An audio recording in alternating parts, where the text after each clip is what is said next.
My husband insulted me for years, saying I was nothing. I waited, took all his money, and left him the day he lost his job. Now he's broke, jobless, and living with his mom. He calls me 30 times a day. I met Robert at Omal's, this local bar downtown that everyone hits up after work on Fridays. I was there with coworkers from the insurance office where I work as an admin assistant.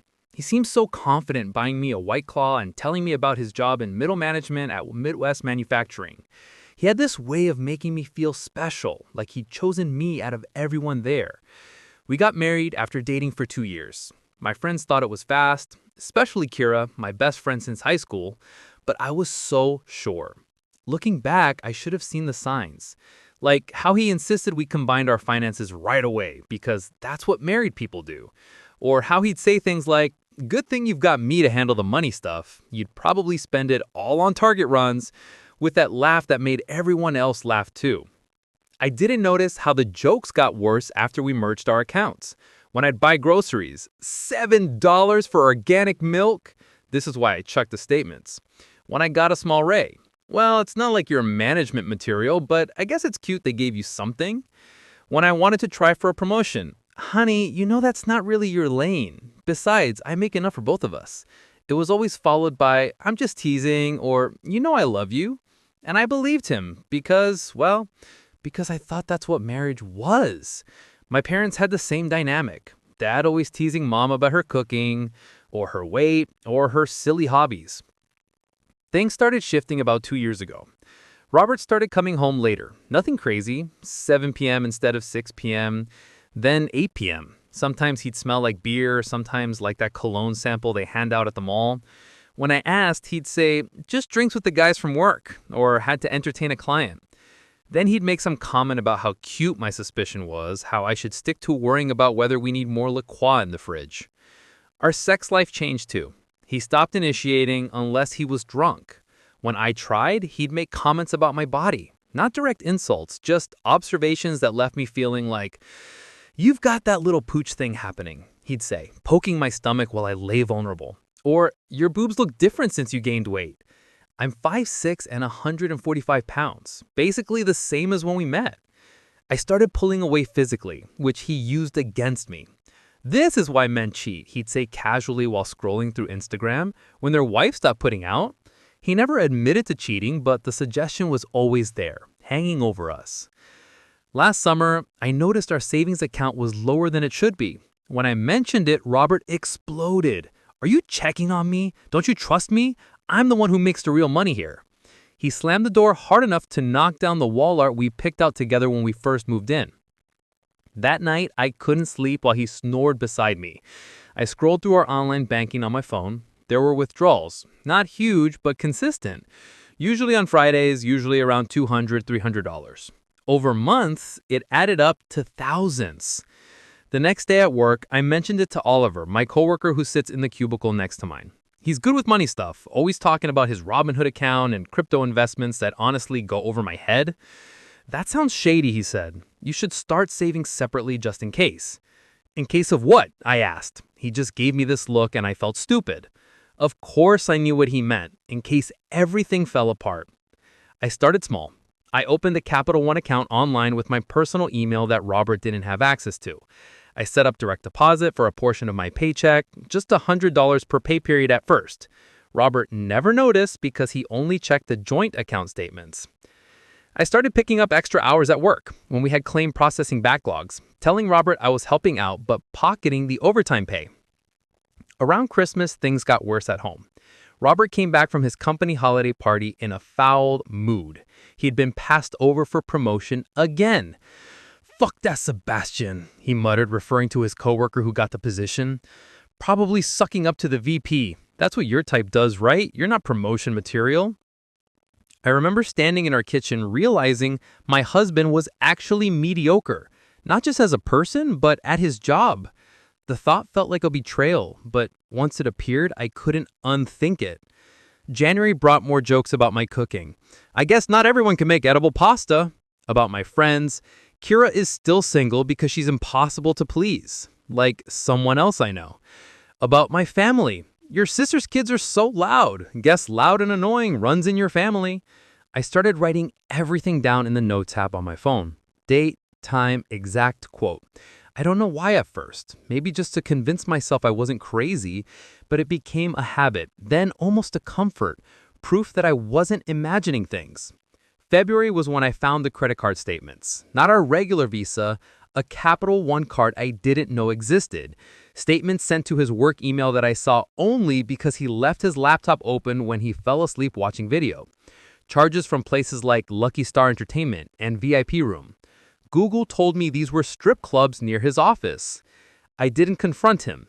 Instead, I doubled my secret savings contributions and started researching apartments on Zillow during my lunch breaks. In March, rumors of layoffs started at Robert's company.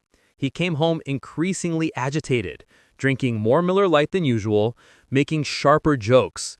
"If I lose my job, you'll finally have to learn what real work is," he'd say, while I silently calculated how many more paychecks I needed before I could leave. Last week, it happened. He called me at work, voice tight with anger. They let me go, so Bastion's department was spared. Fuck diversity hire. Probably. My heart raced as he continued. "Don't bother making dinner. I'm going out with the guys." He came home at 2 a.m., stumbling, drunk. I pretended to be asleep as he crashed around our bedroom, muttering about ungrateful wives and how no one appreciated a man who sacrificed everything. The next morning, he slept until noon while I quietly moved money from our joint savings to my secret account. When he finally emerged, red-eyed and hostile, he announced his plan. "We're moving in with my parents until I find something," he declared. Not asking, just stating. "You'll need to give notice at your little job. Not like you make enough to matter anyway." I nodded, saying nothing, thinking about the apartment I'd already applied for. The one I'd been approved for yesterday. The one he knew nothing about. "What? No opinion?" he sneered. "Of course not. You never have anything valuable to contribute." Something inside me finally snapped. 8 years of jokes crystallized into perfect clarity. I looked at him. Really looked at him. This average man with thinning hair and a growing beer gut, who had convinced me for years that I was nothing. "Actually," I said quietly, "I do have an opinion." That's when I told him I was leaving, that I'd been planning it for months, that I knew about the strip clubs, the missing money, all of it. His face went through a series of expressions I'll never forget. Shock, disbelief, rage, and finally, fear. "You can't leave," he sputtered. "You're nothing without me. Who's gonna want you? You can't even manage money." I just smiled, grabbed my pre-packed suitcase from the hall closet, and walked out. It's been 3 days. I'm writing this from my new apartment. Nothing fancy, just a one-bedroom near the park. Robert has called my phone 37 times today alone, texted 19 times, left voicemails ranging from tearful apologies to vicious threats. Apparently, he discovered I'd moved most of our savings. All legal, my name was on the accounts too. He's staying with his mom now. No job, no savings, no wife. Just his childhood bedroom and his wounded pride. First update. First, thank you all for the support on my last post. I've read every comment and they've helped more than you know, especially during nights when I question everything. It's been exactly 1 week since I left Robert. The first thing that hit me wasn't some profound sense of freedom. It was realizing I forgot to pack my phone charger. Spent my first night of freedom with my phone at 12% battery. Too anxious to sleep, watching YouTube videos on low brightness about organizing small spaces. My new apartment is, well, it's an apartment. The bathroom fan makes this weird clicking sound and the neighbor's kid practices violin at 7 a.m., but it's mine. I bought a shower curtain from Target yesterday, one of those cloth ones with little tassels. Robert would have hated it, called it basic white girl decor, and made some comment about how I can't even pick out bathroom accessories without help. Speaking of Robert, 127 calls in 7 days, 89 texts, 15 voicemails. They started with "Baby, I'm sorry, please come home," and evolved into "You ungrateful," "You're nothing without me." The latest one was just him breathing heavily for 2 minutes. I haven't responded to any of them, but I'd be lying if I said they didn't affect me. Flora, my M showed up at my work yesterday. That was fun. She was crying, saying Robert hasn't eaten in days, hasn't showered, keeps talking about how he lost everything. Part of me felt guilty. Then she said he's sorry about the strip clubs, honey. Men just need attention sometimes when their wives are. And just like that, the guilt evaporated. I didn't tell her about the gambling, about how I found receipts for online poker sites buried in his email when I was gathering documents, about the $23,000 in credit card debt he'd hidden, about the payday loans.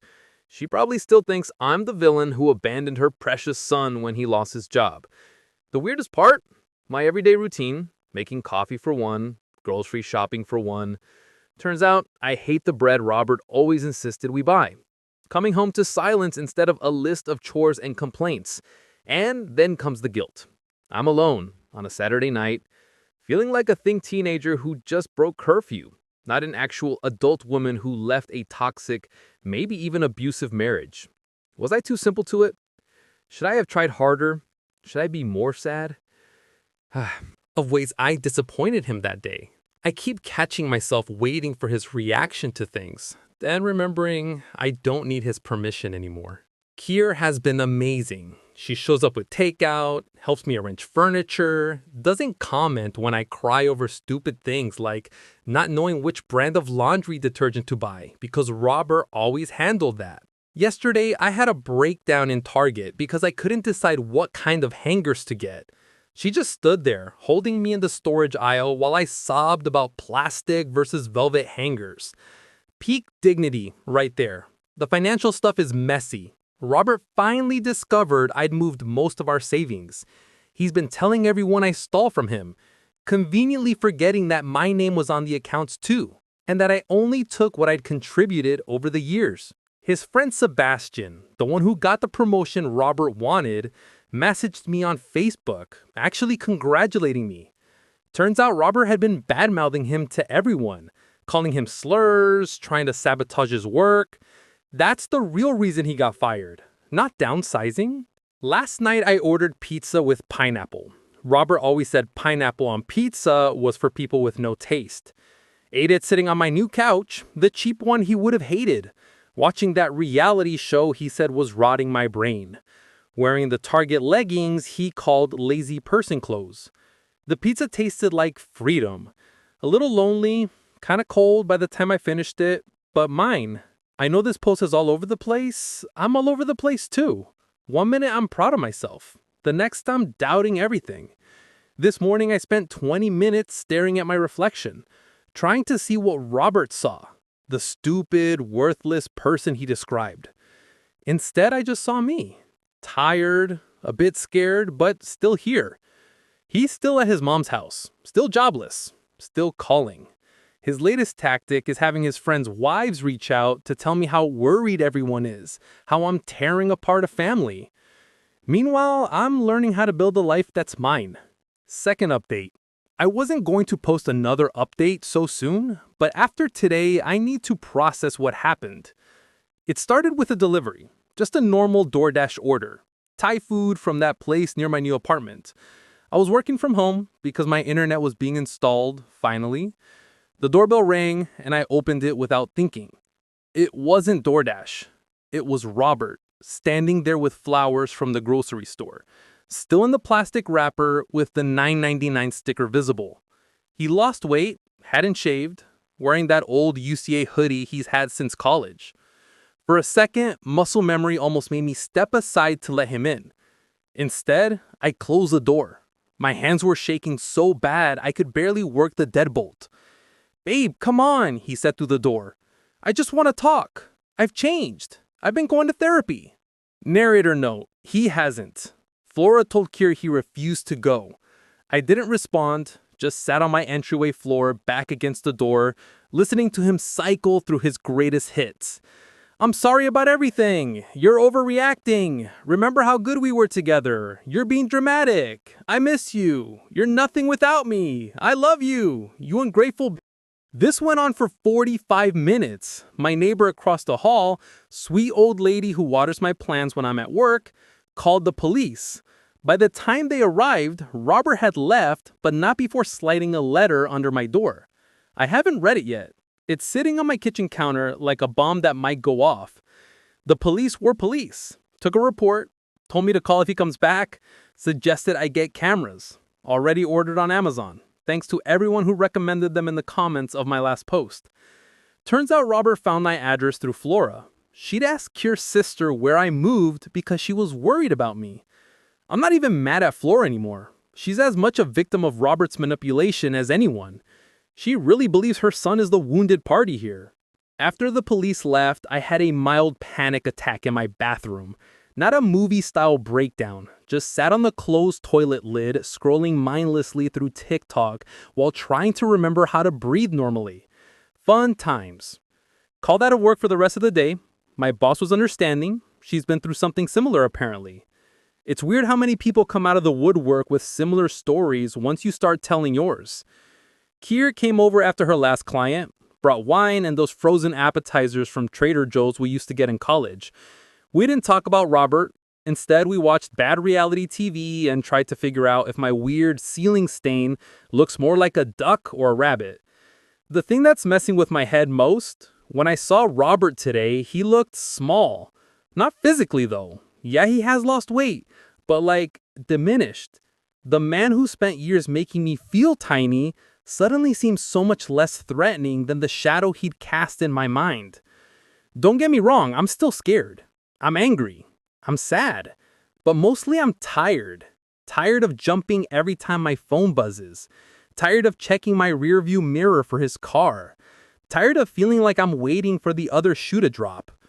Some updates on other fronts. Changed all my passwords again. Finally got my own Netflix account. Goodbye Robert's watch list. Ordered a Ring doorbell camera. Started therapy. Actual therapy. Not the fake kind Robert claims he's doing. Adopted a cat from the shelter. Her name is Potato. And she judges everything I do. The weirdest part, life keeps going. My dishwasher still needs to be unloaded.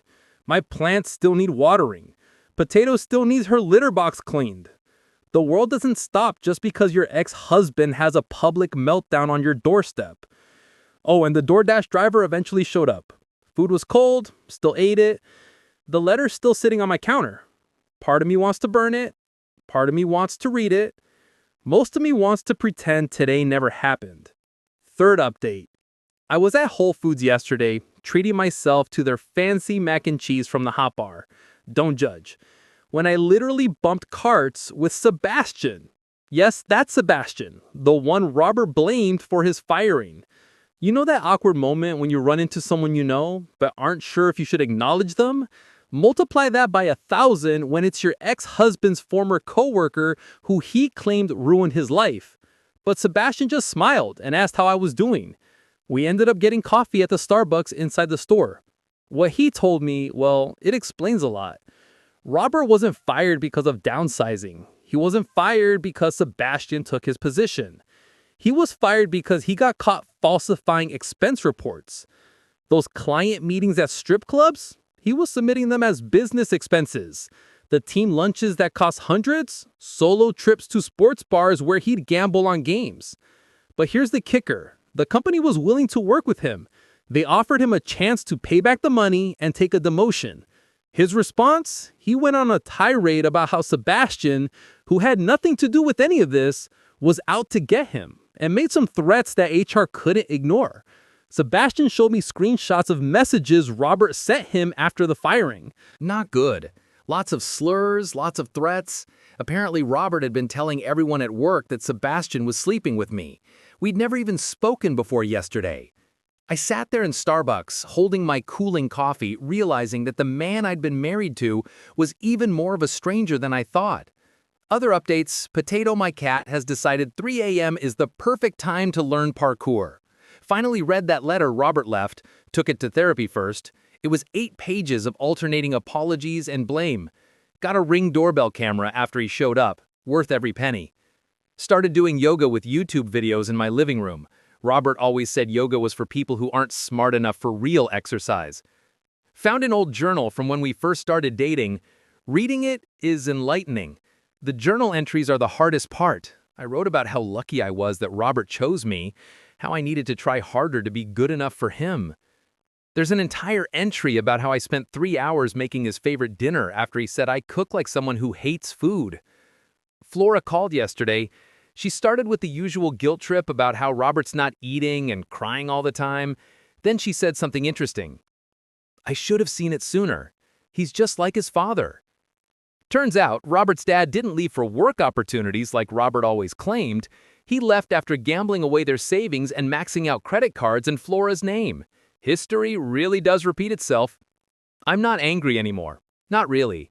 Mostly I feel weird, like when you finally take off uncomfortable shoes you've worn all day. The relief is immediate, but you still have those indents in your skin that take time to fade. Some things that have changed. In 3 months, I can watch whatever I want on TV without commentary. My grocery bill is half what it used to be. Turns out I don't actually need expensive protein bars and energy drinks. I sleep through the night most times. I bought plants and haven't killed them yet. I started using my real laugh again, not the quiet one Robert said was more attractive. Some things that haven't.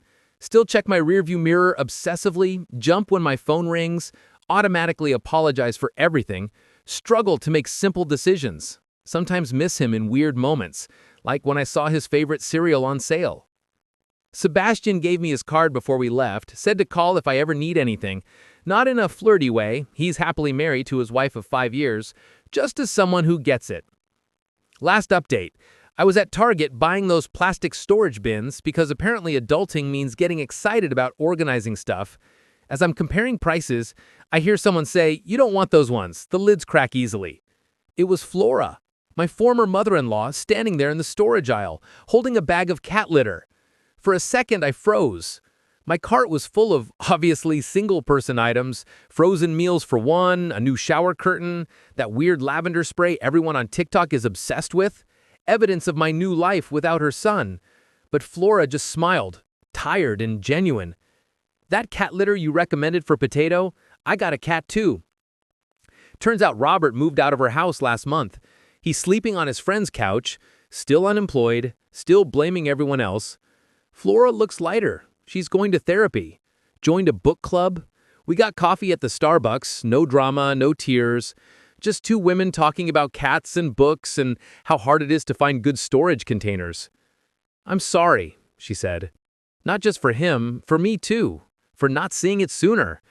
He's so much like his father and I didn't want to admit it. Life update since my last post. Moved to a slightly better apartment. This one has a dishwasher. Potato is accepted that 3 a.m. is not parkour time. Finally blocked Robert on everything after his latest meltdown. Got my first real credit card in my name. Learning to cook, though my smoke detector is my most honest critic. The weirdest part of healing, the mundane moments, like realizing I automatically bought Robert's favorite snacks for months before remembering I don't even like salt and vinegar chips, or catching myself apologizing to my coffee maker when I bump into it. Still working on the constant apologizing. Some victories that probably sound small but feel huge. Ordered food without checking the price 3 times. Wore red lipstick. Robert said it made me look trashy. Used the good towels on a regular Tuesday. Called my mom without rehearsing what to say first. I still have bad days. Yesterday I had a mini panic attack because I couldn't decide what brand of toothpaste to buy. Stood in the dental care aisle for 20 minutes nearly crying because there are too many choices. But the good days outnumber the bad ones now. Robert's still around peripherally. He made a scene at his friend's wedding last month, I heard through mutual friends. Got drunk, started ranting about how I stole his life. The friend's wife, who I never even met, apparently told him to leave. He's been telling people I cheated on him with Sebastian, that I stole all his money. I took exactly what I contributed, that I broke him. He was broken long before me. The thing is, I don't care anymore. Not in a dramatic, I'm so over it way, more like how you stop noticing a background noise once you've been away from it long enough. Flora gave me a hug before we left, said she's proud of me, asked if I wanted to get coffee again sometime. I said maybe, and I meant it. I bought the storage bin she recommended. They're sitting in my living room now, waiting to be filled. Potato is sleeping in one of the empty ones because cats are weird like that. This will probably be my last update, not because everything's perfect. It's not. I still jump when my phone rings, still rehearse conversations in my head, still catch myself trying to be smaller, quieter, less difficult. But I'm learning, growing, healing. To everyone in a similar situation, you're not crazy, you're not too sensitive, you're not overreacting, and you're definitely not nothing.